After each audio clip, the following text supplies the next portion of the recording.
Gold, trusted gold buyers. మీరు తాకట్టు పెట్టిన బంగారాన్ని విడిపించి ఈ రోజు ఉన్న మార్కెట్ ధరకు కొనబడను. మా దగ్గర కావాల్సినంత మా దగ్గర ఉందన్నారు. But that is not a real answer అన్నమాట. ప్రెసిడెంట్ ట్రంప్ ఇప్పుడు ఈ సీజ్ ఫైర్ని పొడిగించారు. ఇరాన్ అంటున్నారు మేము అడగలేదు.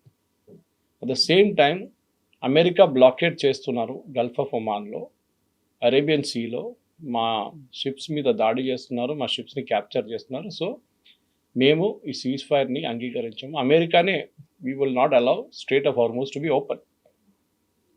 ఇన్ఫ్యాక్ట్ ఎస్టర్డే మీకు గుర్తుంటుంది, దానికన్నా 2 రోజుల ముందు ఒక 2 ఇండియన్ షిప్స్ మీద దాడి చేశారు, ఇరానియన్ రెవల్యూషనరీ గార్డ్. నిన్న 3 షిప్ల మీద దాడి చేశారు. దాంట్లో 2 వాళ్ళు క్యాప్చర్ చేసుకొని బందర్ అబ్బాస్కి తీసుకెళ్లారు, వాళ్ళ main port strait of Hormuz అవతల. So they have taken it to Bandar Abbas. కానీ యూఎస్ రియాక్ట్ కావట్లేదు. నిన్నదాకా ప్రెసిడెంట్ ట్రంప్ ఏ ప్రెస్ కాన్ఫరెన్స్లో అయినా చెప్తుంటారు ఇరాన్ లీడర్షిప్ లేదు, మేము మొత్తం లీడర్షిప్ని ధ్వంసం చేశాం. ఇప్పుడు ఆయన అంటున్నారు చేసిన పాసిబిలిటీ తప్పైంది మా దగ్గర, ఎందుకంటే మాకు మాట్లాడడానికి ఇప్పుడు ఎవరు లేరు మా దగ్గర, ఎవరితో మాట్లాడాలని మాకు అర్థం కావట్లేదు. వాళ్ళ దగ్గర ఉన్నది 3, వాళ్ళ ప్రెసిడెంట్ పెస్కేసియన్, గాలిబాఫ్ వాళ్ళ స్పీకర్, అండ్ అరగాచి వాళ్ళ ఫారెన్ మినిస్టర్. వీళ్ళు 3 ఉన్నారు. కానీ 3లో it is the speaker of the parliament, okay, Ghalibaf. ఆయనే డిసిషన్ తీసుకోవడానికి కొంచెం కేపబుల్ ఉన్నారు, ఎందుకంటే ఆయన ఫార్మర్ ఐఆర్జీసీ సీనియర్ కమాండర్ ఆయన.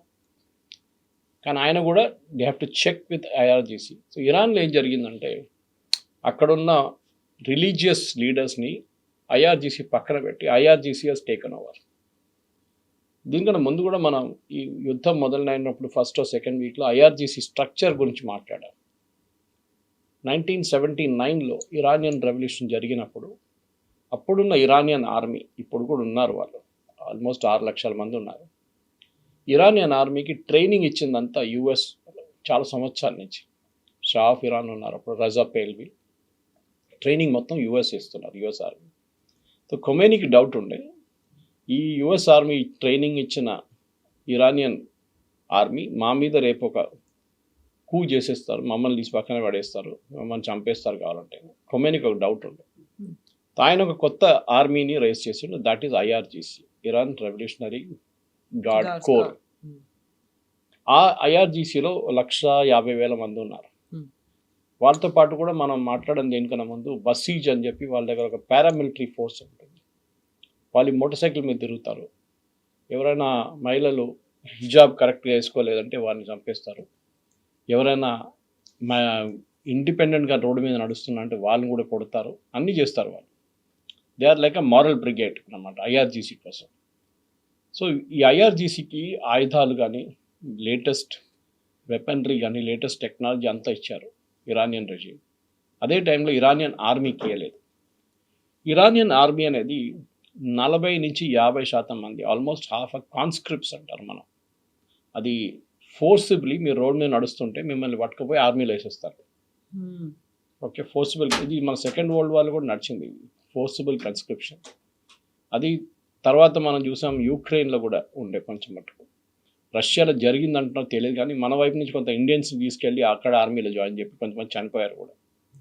కన్స్క్రిప్షన్ అనేది సెకండ్ వరల్డ్ వార్ నుంచే వస్తుంది. అది ఈ కన్స్క్రిప్ట్స్ ఎప్పుడు వాళ్ళ ఓపెన్ మైండ్తోనే వెళ్ళలేదు, వాళ్ళని ఎవడో తీసుకెళ్ళి గుంజి దాంట్లో పడేశారు అంతే, ఫోర్సిబుల్గా. సో వాళ్ళకి ఎప్పుడు ఒక ఎక్కడి నుంచి పారిపోవాలని ఉంటుంది.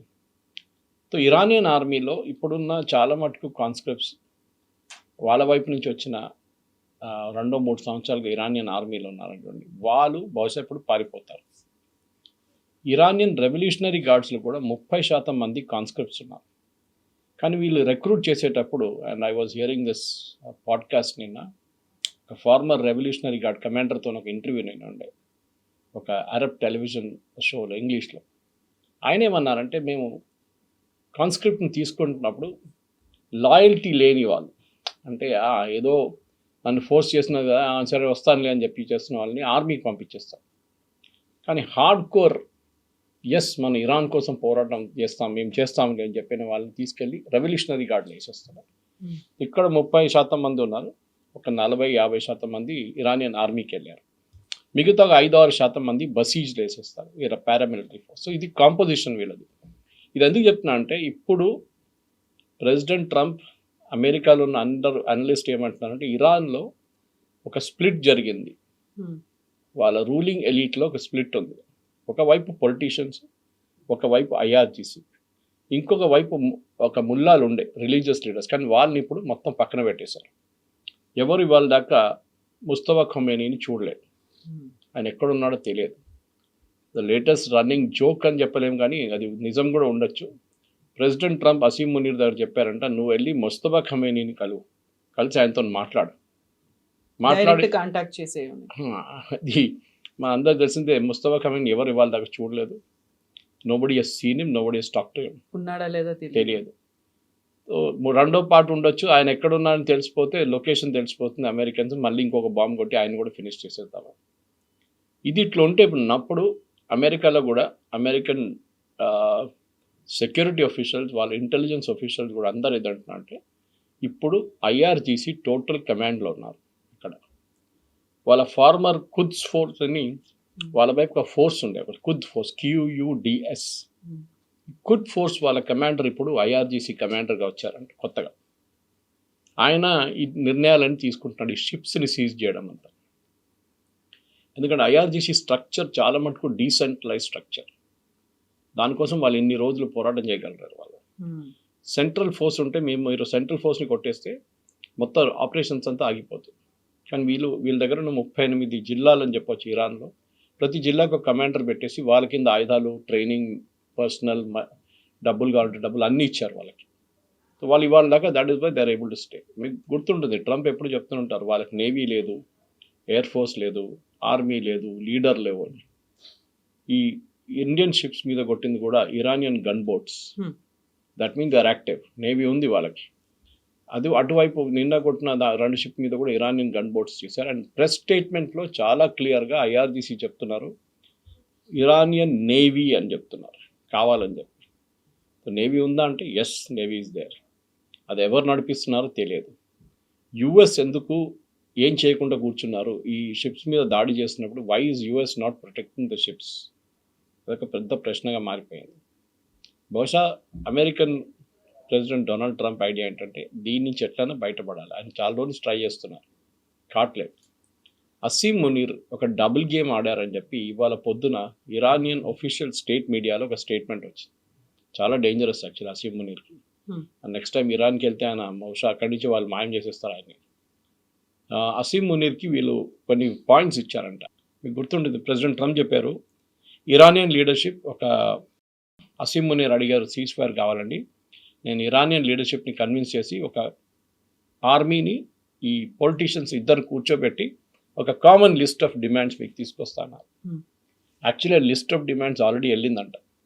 అసీం మునీర్ మొన్న 4 రోజుల ముందు తిరిగి పాకిస్తాన్కి వెళ్ళినప్పుడు ఆ లిస్ట్ ఆయన దగ్గర ఉండే. కానీ ఆయన అమెరికన్స్ ఇప్పుడు దాకా ఆ లిస్ట్ ఇవ్వలేదు. మన దగ్గర ఇవాళ ఇండియన్ న్యూస్ ఛానల్స్ కూడా ఈ న్యూస్ వచ్చింది. అండ్ ఇరానియన్ స్టేట్ టెలివిజన్లో they have confirm that Asim Munir ఒక డబుల్ గేమ్ ఆడుతున్నారు మాతోనే. బహుశా అసీం మునీర్కి భయం ఉంటుంది. ప్రెసిడెంట్ ట్రంప్కి ఈ స్టేట్మెంట్ ఇస్తే, ఈ పాయింట్స్ ఆఫ్ డిమాండ్ ఇస్తే ఆయన అసీం మునీర్ని క్లాస్ తీసుకుంటాడు. దానికోసం మొన్న president Trump made a tweet and truth సోషల్లో పోస్ట్ చేశారు, it is time for Asim Munir to deliver. ఇప్పుడు మీకు అర్థమవుతుంది why Oman never got involved. Egypt ఎందుకు రాలేదు, తుర్కీ ఎందుకు రాలేదు దీంట్లో పీస్ టాక్స్లో. వాళ్ళకి తెలుసు ఇది ఇక్కడే ఎండ్ అవుతుంది. ఈలో ఇరాన్ ఇంకా రాకపోతే ఆర్ ఇరాన్ని కన్విన్స్ చేయకపోతే ప్రెసిడెంట్ ట్రంప్ అసీం మునీర్ని కరేపాకు పడేస్తున్నట్లు పక్కన పడేస్తాడు అంతే. ఒకవేళ పీస్ టాక్స్ కనుక సక్సెస్ఫుల్ గా అయితే వచ్చే బెనిఫిట్స్ గురించి ఆలోచించుకున్నారు తప్ప, ఒకవేళ కాకపోతే ఎంత ప్రెషర్ పెడతారు, ఏం జరుగుతుంది అనేది ముందే ఊహించలేదా పాకిస్తాన్? ఊహించలేదు. అండ్ వాళ్ళకేంటంటే వాళ్ళకి ఒక ఇంటర్నేషనల్ క్రెడిబిలిటీ కావాలంటే. మీకు గుర్తుంటుంది సోవియట్స్ వచ్చినప్పుడు ఆ టైంలో గుల్బుద్దీన్ హెక్మతియార్ వీళ్ళందరూ ఉన్నారు, అంటే రెబెల్ ఫోర్సెస్గా చాలామంది ఉన్నారు. Even northern alliance Ahmad Shah Masood. Pakistan ఆ టైంలో చాలా క్రూషియల్ రోల్ ప్లే చేశారు యుఎస్ కోసం. యుఎస్ ఎప్పుడు పాకిస్తాన్ని వాడుకున్నారు. అది మీరు సోవియట్ కోల్డ్ వార్ టైం నుంచి చూడండి, మీకు కనిపిస్తుంది. ఫస్ట్ సోవియట్స్ వచ్చినప్పుడు పాకిస్తాన్కి F-16లు డబ్బులు విపరీతంగా ఇచ్చారు అమెరికా. కానీ ఏ రోజు సోవియట్స్ పారిపోయారు, that day America stopped funding. అప్పుడు మళ్ళీ అల్ ఖైదా అండ్ తాలిబాన్ అక్కడ కనిపించారు. వాళ్ళు పెద్ద హెడ్ లాస్ట్లో వాళ్ళు 9/11 చేసినప్పుడు అమెరికాలో అల్ఖైదా మళ్ళీ అమెరికా తిరిగి వచ్చారు వాళ్ళని కొట్టడానికి. మీకు గుర్తుంటుంది బొరా బొరా కేవ్స్ అని కేవ్స్ ఉంది ఆఫ్ఘనిస్తాన్లో, అక్కడ దాచుకున్నారు మన ఒసామా బిన్ లాడెన్. లాస్ట్ మనందరూ తెలుసు ఒసామా బిన్ లాడెన్ దొరికింది పాకిస్తాన్లోనే, versus America was searching for him in Afghanistan. Pakistan ఏం చెప్పారంటే ఈయన ఆఫ్ఘనిస్తాన్లో ఉన్నారు, బోరా బోరా కేవ్స్లో ఉన్నారు, మీరు అక్కడే కొట్టండి అని. అమెరికా వాళ్ళు వారం 2, 3, 4 వారాలు బాంబింగ్ చేశారు అక్కడ.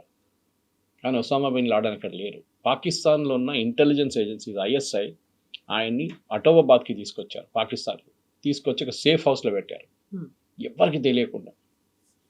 దాని తర్వాత 190 మంది ISI ఇంటెలిజెన్స్ ఆఫీసర్స్ని అక్కడ అల్ఖైదా వాళ్ళ మీద దాడి చేస్తారని తెలిసినప్పుడు వాళ్ళని ఓవర్ నైట్ ఒక 10 హెలికాప్టర్స్లో ఎయిర్ లిఫ్ట్ చేసి పాకిస్తాన్కి తీసుకొచ్చారు.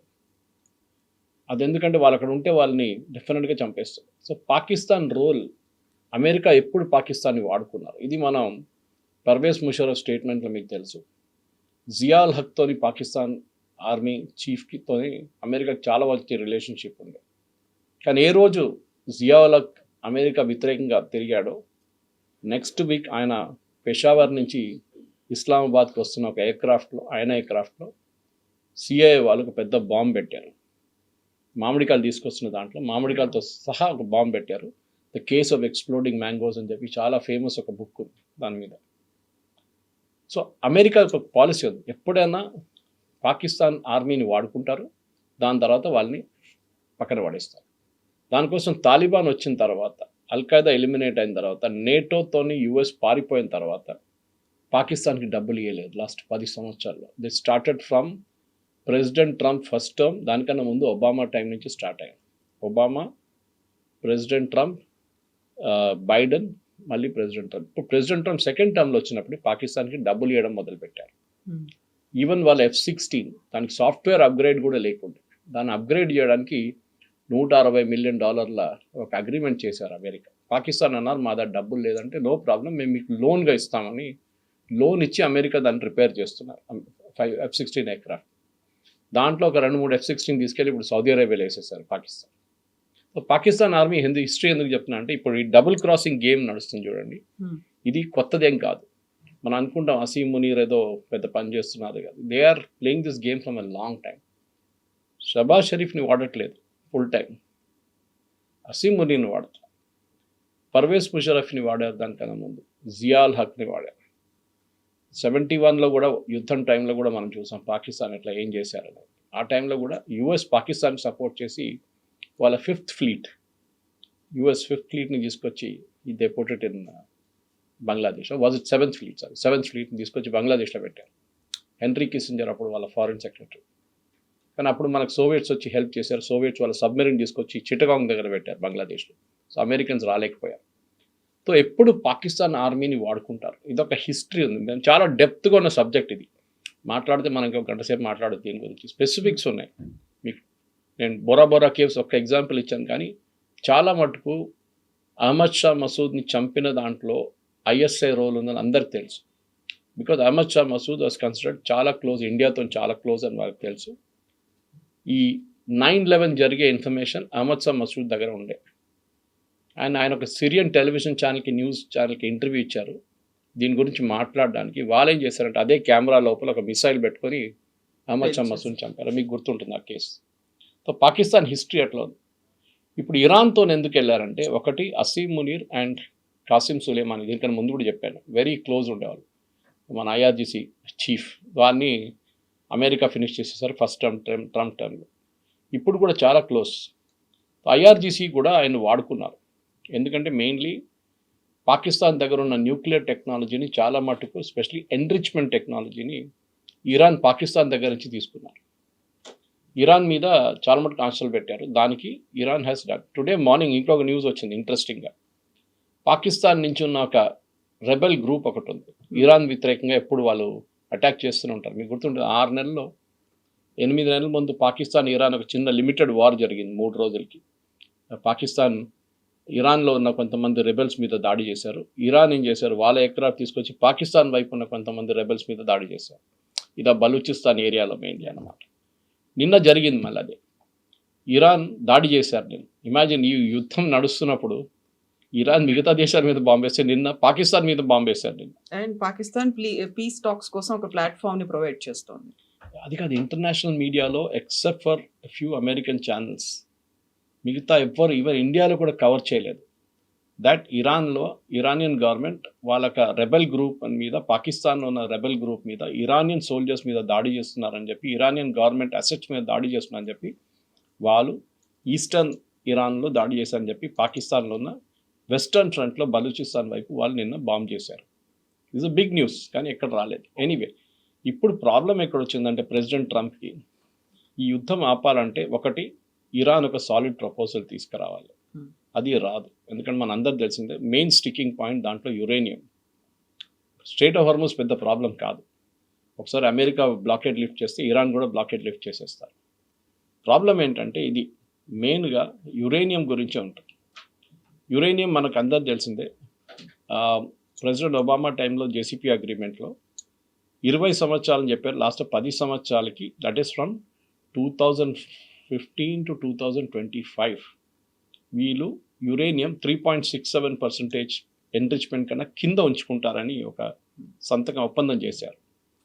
That is a very good agreement actually. కానీ ప్రెసిడెంట్ ట్రంప్ 2018 రాగానే ఆ అగ్రిమెంట్ కింద పడేశాడు, నాట్ వర్కింగ్ అని చెప్పేసి. లేకుంటే 2025 లాస్ట్ ఇయర్ దాకా the agreement would have continued. ఇరాన్కి ఎప్పుడు ఆ nuclear capability రాకపోతుంది.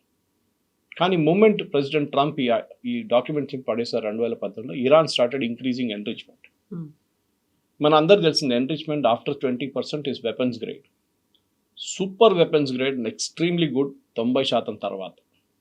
And Iranians technically, Kavitha garu, they are brilliant. వాళ్ళ టెక్నికల్ నాలెడ్జ్ కానీ వాళ్ళ టెక్నికల్ ఎక్విప్మెంట్ హ్యాండిల్ చేయడంలో ఇరానియన్స్ పాకిస్తానీస్ కన్నా చాలా బెటర్. వాళ్ళు ఏక్యూ ఖాన్ లెబారెటరీస్ నుంచి చాలా మటుకు ఎక్విప్మెంట్ ముందే తెచ్చుకున్నారు. ఏక్యూ ఖాన్ ఉన్నప్పుడు Pakistan father of atomic bomb. కానీ ఇప్పుడు ఇరాన్ దగ్గర ప్రాబ్లం ఏంటంటే వాళ్ళకి లాస్ట్ 10 సంవత్సరాల నుంచి, and specially Jimmy Carter time నుంచే వాళ్ళ మీద శాంక్షన్స్ ఉన్నాయి. దాన్ని ప్రతి అమెరికన్ ప్రెసిడెంట్ పొడిగించుకుంటూ వస్తున్నారు, ఇంకా కొంచెం ఇంక్రీజ్ చేస్తున్నారు. అది క్లింటన్ ఉండొచ్చు, దాని తర్వాత ఒబామా ఉండొచ్చు, దాని బైడెన్ ఉండొచ్చు, దానికి ముందు ట్రంప్ ఉండొచ్చు. వీళ్ళందరూ, George W bush in between, వీళ్ళందరూ ఒక 10% ఎక్కువ చేసుకుంటూ వెళ్ళారు. ఇరానియన్ అసెట్స్ ఫర్ ఎగ్జాంపుల్, చాలా మటుకు ఇరానియన్ అసెట్స్ పడున్నది ఖత్తర్లో ఉంది. ఖత్తర్లో ఉన్న ఇరానియన్ అసెట్స్ ఏం చేయలేకపోతున్నారు ఇరాన్. దానికోసం మీరు చూస్తుంటారు ఖత్తర్ మీద కొడుతుంటారు రెగ్యులర్గా Iran. Next highest amount seize చేసింది యుఏఈలో, అమెరికా ఫ్రీజ్ చేశారు. దానికోసం యుఏఈ మీద కొడుతుంటారు. ఇన్ఫ్యాక్ట్ ఇదంతా చెప్తున్నప్పుడు నిన్న ఒక ఇంట్రెస్టింగ్ జర్మన్ టెలివిజన్, దాని తర్వాత ఈవెన్ అల్ జజీరాలో కూడా వచ్చింది న్యూస్ వచ్చింది. ఏంటంటే యుఏఈ అమెరికన్స్ అప్రోచ్ అయ్యారంట, మా దగ్గర డబ్బులు లేవు, ఓకే మీరు మాకు నెక్స్ట్ ఒక 6 నెలల పాటు మాకు కొంచెం క్యాష్ డాలర్ రోల్ ఓవర్కి డబ్బులు ఇవ్వాలి మాకు. ఆలోచించండి, దిస్ ఇస్ యుఏఈ స్పీకింగ్. ఏది క్యాష్ రిచ్ దుబాయ్, ఫుజరా, అబుదాబి, ఇట్లాంటి రిచ్ అయిన ప్లేసెస్లో, షార్జా, వాళ్ళ దగ్గర ఇప్పుడు డబ్బులు లేదంటున్నారు. డబ్బులు లేదన్నట్లేదు, మా దగ్గర డాలర్ లేదు, ఎందుకంటే we're not able to sell the oil అమ్మలేకపోతున్నాము. సో మా దగ్గర డాలర్ రావట్లేదు. మీరు మమ్మల్ని హెల్ప్ చేయకపోతే మేము చైనీస్ కరెన్సీ యువాన్లో డీల్ చేసుకోబోతున్నాం. అమెరికాకి అది వినంగానే టెన్షన్ అయిపోతుంది. ప్రెసిడెంట్ ట్రంప్కి ఎవరైనా డాలర్లో డీల్ చేయట్లేదు అనగానే డాలర్ విలువ పడిపోతుంది ఇమ్మీడియట్గా. అండ్ ఎస్పెషల్లీ యుఏఈ లాంటి ఒక ట్రేడింగ్ కమ్ ఆయిల్ ప్లేస్లో. ఈ పరిస్థితిలో నిన్న వాళ్ళ ట్రెజరీ సెక్రటరీ కూడా నిన్న స్టేట్మెంట్ ఇచ్చారు కాంగ్రెషనల్ కమిటీకి, దట్ ఎస్ మా ఫస్ట్ మేము అందరూ రూమర్ అనుకున్నాం, ఇదంతా it is like a joke. నా కొంతమంది ఫ్రెండ్స్ ఉన్నారు, వాళ్ళ దగ్గర అడిగాను, యుఏఈ నుంచి ఉన్న వాళ్ళ దగ్గరకి మెసేజ్ పంపించాను నేను, ఏంటయ్యా మీరు ఇది ఏమైపోయిందంటే వరల్డ్ బ్యాంక్ వెళ్ళి అప్వార్డ్ అట్లా అయిపోయింది, ఇది ఏమవుతుందంటే వాళ్ళు ఫస్ట్ డినై చేశారు, తర్వాత వాళ్ళు కూడా అన్నారు పాసిబుల్. ఎందుకంటే యుఏఈ ఎక్కడి నుంచి నేర్చుకుంటా, ఇరాన్ దగ్గర నేర్చుకున్నారు. ఇరాన్ లాస్ట్ ఒక 4 సంవత్సరాల నుంచి డాలర్లో ట్రేడ్ చేయట్లేదు, వాళ్ళకి డాలర్ సిస్టమ్ నుంచి తీసేశారు. ఇంటర్నేషనల్ బ్యాంకింగ్ సిస్టమ్లో స్విఫ్ట్ అనే ఒక సిస్టమ్ ఉంటుంది, SWIFT. అది మీరు మిలియన్స్ మూవ్ చేస్తారు సెకండ్స్లో. కంట్రీస్, ఒక కంట్రీ నుంచి కంట్రీ మన ఎన్ఈఎఫ్టీ ఎట్లా వాడతాము banking Yeah. Transaction something very similar. డొమెస్టిక్లో వాడతాం, చిన్న అమౌంట్స్ ఉంటుంది మనకి 2 లక్షలు, 1,00,000, 3 లక్షలు. వాళ్ళు బిలియన్స్లో ట్రేడ్ చేస్తారు కంట్రీ టు కంట్రీ. దానికోసం రష్యా యుక్రెయిన్ వార్ జరిగినప్పుడు ఫస్ట్ అమెరికా ఏం చేశారంటే రష్యాని స్విఫ్ట్ నుంచి తీసేశారు. Russia cannot be part of the banking system అనమాట. మీరు ఎల్సీలో ఓపెన్ చేయలేరు, ఏం చేయలేరు మీరు. ఇది ఇరాన్తో కూడా చేశారు. ఇరాన్ ఇప్పుడు ఏం చేశారంటే లాస్ట్ ఒక 5 సంవత్సరాల నుంచి వాళ్ళు యువాన్లో ట్రేడ్ చేస్తున్నారు, చైనీస్ కరెన్సీలో. కోసం మీకు చెప్పాను దీన్ని ఎట్లా చేస్తారు. వాళ్ళు ఏం చేస్తారంటే యువాన్లో పేమెంట్ తీసుకుంటారు, తీసుకొని వాళ్ళు దాన్ని కన్వర్ట్ చేయాల్సి వస్తుంది. ఇంటర్నేషనల్ లెవెల్లో ఏదైనా కరెన్సీలో కన్వర్ట్ చేయాలి. Yuan is not internationally convertible. వాళ్ళు ఏం చేస్తారు, యువాన్ డబ్బులంతా రష్యాకి అప్పగించేశారు. రష్యా ఏం చేశారు, దాన్ని కన్వర్ట్ చేసి కమిషన్ తీసుకొని దాన్ని క్రిప్టో కరెన్సీగా ఇరాన్కి మళ్ళీ పంపించారు. ఇరాన్ క్రిప్టో కరెన్సీ పెట్టుకొని వాళ్ళకి కావాల్సిన సరుకులను తెప్పించుకున్నారు. ఇది జరుగుతుందన్నమాట. సో అదే గేమ్ ఇప్పుడు యుఏఈ కూడా ఆలోచిస్తున్నారు. Rumour is that even Saudi Arabia అన్నారంట, మాకు కూడా డాలర్లు కావాలి, మా డాలర్ లేవు, అయిపోయిన డాలర్లన్నీ. లేకుంటే వాళ్ళ దగ్గర ఇంటర్నేషనల్ అసెట్స్ అన్ని అమ్ముకోవాల్సి వస్తుంది. వాళ్ళు ఇక్కడ బయట సూపర్ మార్కెట్లు కొనుక్కున్నారు, పెద్ద పెద్ద అపార్ట్మెంట్లు కొనుక్కున్నారు, చాలా చోట్ల పెట్టుబడి పెట్టారు. Stock market, US stock market, స్టార్టప్స్లో అక్కడ యుఎస్లో, అదంతా వాళ్ళు అమ్ముకోవాల్సి వస్తుంది నెక్స్ట్. సో ఒక మెయిన్ లాజిక్ ఏమి యూజ్ చేస్తున్నారంటే నెక్స్ట్ 3 నెలలు ఈ క్రైసిస్ నడుస్తుంటే అన్నిటికంటే పెద్ద బెనిఫిషరీ కావబోతుంది రష్యా. ఆలోచించారు, Russia is not in the oil system, కానీ ఇప్పుడు కూడా యుఎస్ వాళ్ళకి వేవర్ ఇచ్చారు మళ్ళీ కొత్తగా, మీరు అమ్ముకోండి ఇంటర్నేషనల్ మార్కెట్. రష్యా ఇప్పుడు $101 పర్ బ్యారెల్ అమ్ముతున్నారు, పర్ బ్యారెల్. వాళ్ళు $40 మనకు అమ్ముతుండే క్రైసిస్ టైంలో, వాళ్ళు బ్యాన్ చేసినారు. ఆలోచించండి, $60 ఎక్కువ. 6 నెలల పాటు ఈ యుద్ధం ఇంకా పొడిగిస్తే రష్యాకి ఇప్పుడు దాకా యుద్ధంలో, యుక్రెయిన్ యుద్ధంలో జరిగిన ఖర్చు అంతా they can write of. That is a kind of, మనం ఒట్టిగా ఏదో యుద్ధం జరుగుతుంది అక్కడ వెస్ట్ ఏషియాలో స్ట్రెయిట్ ఆఫ్ హార్మస్ కాదు, చాలా పెద్ద ఒక పొలిటికల్ గేమ్ ఉంది. ఒకవైపు చైనా, వాళ్ళు కూడా గేమ్ చాలా కేర్ఫుల్గా చూస్తున్నారు. వాళ్ళు ఆయిల్ ఇరాన్ దగ్గర నుంచి తీసుకుంటారు, ఇరాన్కి వాళ్ళు డబ్బులు ఇయ్యరు, ఇరాన్కి ఇచ్చేది వాళ్ళు ఆయుధాలు ఇస్తున్నారు. మొన్న ఒక షిప్ని బోర్డ్ చేశారు యుఎస్, మీరు యుఎస్ మెరైన్స్ దాంట్లో ర్యాపెల్ చేసి కిందకి వచ్చి ఆ షిప్ని సీజ్ చేసుకున్నారు. ప్రెసిడెంట్ ట్రంప్ అన్నారు, we found some very interesting things, I didn't expect Xi Jinping to do this అన్నారు. అంటే నేను జీ జింగ్పిన్ ఇట్లా చేస్తారని ఎప్పుడు అనుకోలేదు. ఇప్పుడు న్యూస్ రిపోర్ట్స్ ఏమొస్తుందంటే దాంట్లో ఆయుధాలకు కావాల్సిన కెమికల్, అంటే మిసైల్స్కి, డ్రోన్స్కి కావాల్సిన కెమికల్ని చైనా పంపిస్తున్నారంట, అది కంటైనర్స్లో, అది పట్టుకున్నారు ఇప్పుడు యుఎస్. దానికోసం చైనీస్ స్పోక్స్ పర్సన్ నిన్న ఒక స్టేట్మెంట్ ఇచ్చారు బీజింగ్లో, దట్ దిస్ యుద్ధాన్ని ఇప్పుడు ఇమ్మీడియట్గా ఆపాలి, మా షిప్ని మీరు బోర్డ్ చేసింది international piracy, it is not correct అని చెప్పేసి. చూద్దాం, కానీ నా అంచనా ప్రకారం ఇది ఇంకా కాంప్లికేటెడ్ అయిపోతుంది. ప్రెసిడెంట్ ట్రంప్ చాలా వీక్ పొజిషన్లో ఉన్నారు ఇప్పుడు. మీరు చూడండి, ఆయన బాడీ లాంగ్వేజ్ కూడా, ఆయన రోజుకి ఒక 10 ట్వీట్లు చేస్తుండే, ఇప్పుడు ఆ ట్వీట్లు అన్నీ తగ్గిపోయినాయి చాలా మటుకు. Is not tweeting much. A tweet చేసినా కానీ అది 2-3 లైన్లో, 4 లైన్లో, మీరు చెప్పినట్లు 8 ఇరానియన్ మహిళను నేనే రక్షించాను. ఇరాన్ అంటున్నారు, ఎవరు మహిళలు, ఎవరు ఎక్కడ, ఎవరు ఎగ్జిక్యూషన్, మేము ఏం చేయలేదు, మేము అనౌన్స్ జనవరిలో అయిపోయింది, ఇప్పుడు ఎందుకు మాట్లాడుతున్నారు. సో వాళ్ళు కూడా అంటున్నారు, అంటే ఆయన ఒక he wants to stay relevant. American ప్రజలు అడుగుతున్నారు. అమెరికాలో మిడ్ టర్మ్ పోల్స్కి క్యాండిడేట్ సెలెక్షన్ ఇంకా 2-3 నెలల్లో మొదలైపోతుంది. ఆల్రెడీ వర్జీనియా లాంటి ప్లేసెస్లో నిన్న కొన్ని సీట్స్ ఇంక్రీజ్ చేసుకున్నారు, మీరు చూసుంటారు. దాని వ్యతిరేకంగా కూడా ఆయన ట్వీట్ చేశారు. ఓకే, వర్జీనియాలో రిపబ్లికన్స్ పొద్దున్నుంచే గెలుస్తున్నారు, సాయంత్రం దాకా కాగానే డెమోక్రాట్స్ గెలిచారు, ఇదంతా ఓట్ చోరీ అని చెప్పి ఆయన కూడా ఒక ఓట్ చోరీ అక్కడ పెట్టాడు. వాళ్ళ కౌంటింగ్ సాయంత్రం నుంచే మొదలవుతుంది, ఈయన పొద్దున్నుంచే మొదలైంది అంటున్నాడు కౌంటింగ్. ఎనీవే, అది వాళ్ళ లోకల్ పాలిటిక్స్, కానీ అది పెద్ద politics. Number of seats increase చేస్తున్నాం, మన డీలిమిటేషన్ లాగా they are increasing the number of seats ప్రతి స్టేట్లో, యుఎస్ స్టేట్లో. అది ఫైనల్ అవుట్కమ్లో మీ కాంగ్రెషనల్ పోల్స్లో చాలా మటుకు పెద్ద రోల్ ప్లే చేయబోతున్నారు అన్నమాట. ఇప్పుడు ప్రెసిడెంట్ ట్రంప్ మీరు చూడండి, లాస్ట్ 3 రోజుల్లో is unusually very quiet. President Trump is more interested in the ballroom అంటున్నాడు. అక్కడ బాల్ రూమ్ రీకన్స్ట్రక్షన్ నడుస్తుంది వైట్ హౌస్లో, దాని మీద ఆయనకి ఎక్కువ ఇంట్రెస్ట్ ఉంది, యుద్ధంలో ఉన్న ఇంట్రెస్ట్ అంతా పోయింది అంటున్నారు. ఆయన బేసిక్లీ బయటపడాలి దీని నుంచి. జేడీ వ్యాన్స్ ఎక్కువ మాట్లాడలేదు, మార్కో రూబియో మాట్లాడలేదు. The only 2 people are speaking is Trump or Pete హెస్కెల్, వాళ్ళ వార్ సెక్రటరీ. ఇంకా ఇది ఎక్కడికి వెళ్తుందో మనకు తెలియదు బహుశా, కానీ ట్రంప్ డెఫినెట్లీ యుద్ధం ఓడిపోయారు అమెరికా, దాంట్లో డౌట్ లేదు. ఎస్, ఇరాన్ మీద ప్రెషర్ ఉంది, నేను చెప్పాను చూడండి. ఇరాన్ ఆయిల్ ఫీల్డ్స్ వస్తున్న ఆయిల్ అంతా ఖర్గాయిల్ అండ్ ట్యాంక్స్లో ఫుల్ అయిపోయింది. అది దీనికన్నా ముందు కూడా మనం మాట్లాడాం, 2nd week or 3rd week spoke about this. ఇరాన్లో ఉన్న షిప్స్ వచ్చి ఆయిల్ తీసుకెళ్ళకపోతే ఆ ట్యాంక్స్ ఫుల్ అయిపోతాయి. ఇరాన్లో ఉన్న ప్రతి ఆయిల్ ఫీల్డ్ నుంచి ఉన్న పైప్ చేస్తున్న అన్ని ఖర్గాయిల్కి వస్తుంది.